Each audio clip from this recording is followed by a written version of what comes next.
మనం నాస్తికత్వం పక్కన పెడదాం. వాళ్ళు ఏంటంటే దేవుడు ఉన్నాడన్న నమ్మకం వాళ్ళకు ఉండదు పూర్తిగా. అదొక కేటగిరీ. సరే, సెకండ్ కేటగిరీలోకి దేవుడు ఉన్నాడు, ఉన్నాడో లేదో అని కూడా చాలా మంది ఉన్నారు మన సమాజంలో. అవును, వాళ్ళకు వీళ్ళందరూ చెప్తుంటే ఉన్నట్టు ఉంది, కానీ వీడికైతే డౌట్ అయితే ఉంది, కానీ డౌట్ ఎక్స్ప్రెస్ చేయడు. కానీ వీడికి రుజువు లేదు కదా, ప్రూఫ్ ఏం లేదు, నిజంగా నమ్మచ్చా లేదా, సరే ఇలా అంతమంది అంటున్నారు కదా, సరే ఎందుకు రిస్క్, ఎందుకు వెళ్తే పోద్దులే అని ఉన్నాడు. వాడు ఆల్మోస్ట్ నాస్తికుడికి ఉందే లెక్క. వాడు బొట్టు పెట్టుకున్నా, గుడికి వెళ్ళినా కూడా వాడిని ఏం కన్సిడర్ చేయట్లా. నెక్స్ట్ ఇంకో కొంచెం భక్తిలో ఉన్నారు. భక్తిలో అంటే భగవంతుడు ఉన్నాడని సంపూర్ణంగా నమ్మకం అయితే ఉంటుంది. నమ్ముతాడు భగవంతుడు ఉన్నాడు, నమ్ముతాడు కాబట్టి అక్కడ దాకా వెళ్తాడు. ఈ భగవంతుడు ఉన్నాడని నమ్మినంత మాత్రాన భక్తుడు అని చెప్పడానికి లేదన్నా. అది భగవంతుడు ఉన్నాడని చెప్పొచ్చు నువ్వు, దాన్ని బట్టి ఉన్నాడని చెప్పడంతోనే నీ భక్తి రాదు, నువ్వు భక్తుడి వైపు చెప్పలేం. అంటే ఉదాహరణకి మనం ఉన్న కాన్స్టిట్యున్సీ ఒక ఎమ్మెల్యే ఉంటాడు. ఆ ఎమ్మెల్యే ద్వారా మనకు అన్ని స్కీమ్స్ అందుతూ ఉంటాయి అనుకోండి. ఉదాహరణకి పథకాలు అందుతాయి. నేను అసలు ఎమ్మెల్యే అనేవాడు లేడు, ఎమ్మెల్యే అంటే నాకు తెలియదు, ఎమ్మెల్యే అనేది లేదనుకుంటా. ఇప్పుడు మీకు తెలుసు ఎమ్మెల్యే ఎవరు తెలుసు, వాళ్ళ పేరు తెలుసు, ఎప్పుడు ఎలక్ట్ అయ్యారో తెలుసు, ఎన్ని ఓట్ల మెజారిటీ వచ్చిందో తెలుసు, మీకు తెలుసు పొలిటికల్ గా. ఇప్పుడు మీరు ఆయనకు ఆప్త మిత్రుడు అంటే ఒప్పుకుంటారా? అంటే జస్ట్ ఎమ్మెల్యే ఉన్నాడని తెలుసు, మీకు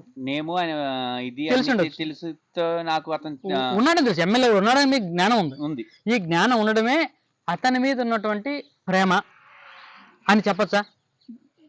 చెప్పలేం కదా. భగవంతుడు ఉన్నాడు అని సంపూర్ణంగా నమ్మే వాళ్ళు కూడా భక్తుడు కాదనేది ఇందుకే. భక్తి అంటే ఏంటంటే పరమ ప్రేమ రూప సా భక్తి అని భక్తికి నిర్వచనం. భగవంతుడి పట్ల మనకున్నటువంటి ప్రేమ దాన్ని భక్తి అంటాం. భగవంతుడు ఉన్నాడని నమ్మడం వేరు, ప్రేమను కలిగి ఉండడం వేరు. ఇందాక చెప్పినట్టు ఎమ్మెల్యే ఉన్నాడు ఉండడం వేరు. ఎమ్మెల్యేకి ఒక కోటర్ ఉంటారు సార్, ఆయన మీద అభిమానంతో అస్తమానం ఆయనతో పాటు తిరిగి జస్ట్ ఫోన్ చేసి వెంటనే పెరుగుతుంటే వాలిపోయారు. వీడు ప్రేమతో ఉన్నాడు, మళ్ళీ వీడిని కూడా వెంటనే ప్రేమ అని చెప్పలేము మనం అందులో. ఎందుకంటే వాడికి ఒక కోరికో ఇంకో వాడు లెక్కతో ఒకవేళ వచ్చేసారి ఎమ్మెల్యే గెలవలేదు అనుకో, వీడు అప్పుడు కూడా వెళ్తేనే వీడు ప్రేమ ఉన్నట్టు, ఆ తర్వాత వీడు పడుచుకోలేదు అనుకో వీడికి ప్రేమ లేనట్టు లెక్క. కాబట్టి ఒక ఆబ్జెక్ట్ కోసం, ఒక డిజైర్ కోసమో వీడు వెళ్తూ ఉంటాడు. అంటే భక్తిలో నెక్స్ట్ కేటగిరీ అని మనం చెప్పొచ్చు. అంటే సహజంగా మన కలియుగంలో అంత శుద్ధమైనటువంటి భక్తిని మనం ఆశించలేం. అవును, తప్పులేదు, ఈ మాత్రం ఉన్నాడని ముందు నమ్ముతున్నాడు కనీసం, అంతవరకు సంతోషం. అది భక్తిలో మొదటి దశ అనుకోవాలి. భక్తుడే మొదటి దశ అనుకుందాం.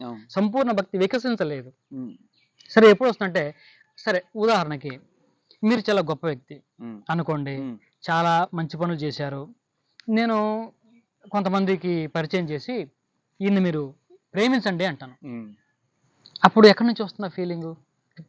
ఆ లవ్ అనేది వస్తుందా? మిమ్మల్ని చూడగానే నేను చెప్పాను కాబట్టి వస్తుందా? అప్పుడు ఏం చేయాలంటే నేను స్వతహాగా నేను దాన్ని చేసి ఉంటే గానీ రాదు.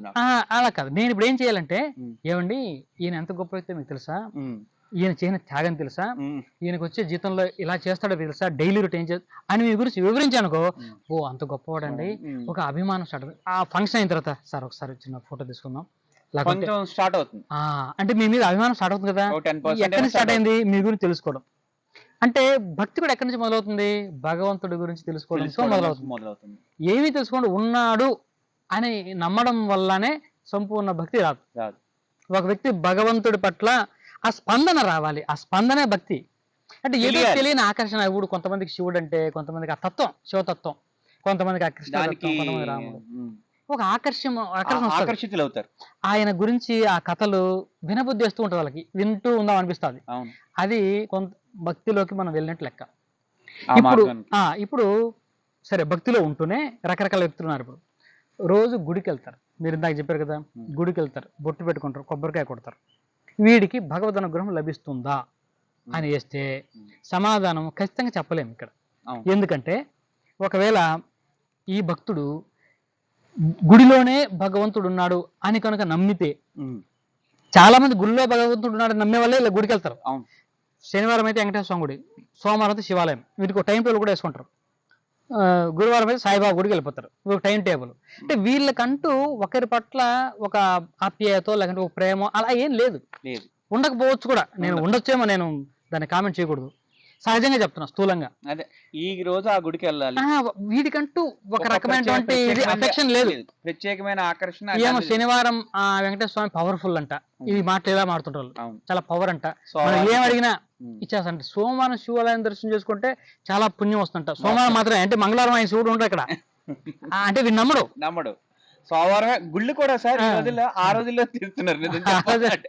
జనం ఉన్న రోజే అందరూ అంటే ఉంటారు. వీక్లీ దర్శనం, కనీసం వీక్లీ దర్శనం. ఆ, అది వెంకటేశ్వర స్వామి అయితే వారానికి ఒకసారి దర్శనం పెడతారు, దర్శనం చిన్న చిన్న గుళ్ళు. గుళ్ళు ఆ, అంటే టైమింగ్స్ ఇప్పుడు రోజు వాళ్ళకి 6 to 9 సాయంత్రం ఉన్నా, పొద్దున 6 to 12 ఉన్నా, అదే మీకు వాళ్ళు ఏ సోమవారం శివాలయం అయితే 6 to 9 ఉంటుంది. అదే మీరు మంగళవారం వెళ్తే 7కి కట్టేస్తారు, అవునవును. ఉండరు. ఎందుకంటే ప్లస్ అలా కాదు, వాళ్ళు టైం టేబుల్ ఎందుకు వచ్చింది, జనాలు తాకిడి వల్ల. అదే అందుకని ఆ రోజు వస్తే మిగతా రోజు రారు వాళ్ళు. రారు. అవును. ఇంకా అనవసరం, గుడి తెరవడం కూడా అనవసరం అని చెప్పి వాళ్ళు ఏదో close దీపం పెట్టేసేసి వాళ్ళు వెళ్ళిపోతారు. వదిలేస్తారు. ఉమ్. సోమవారం అయితే ఇంకా చాలా గ్రాండ్ గా ఉంటాయి, అన్నదానం కూడా ఉంటాయి చాలా అవును. చోట్ల. ఇప్పుడు అన్ని చోట్ల ఉన్నాయి కదా సార్. ఆ. చిన్న చిన్న గుళ్ళో కూడా ప్రతి రోజు అవును.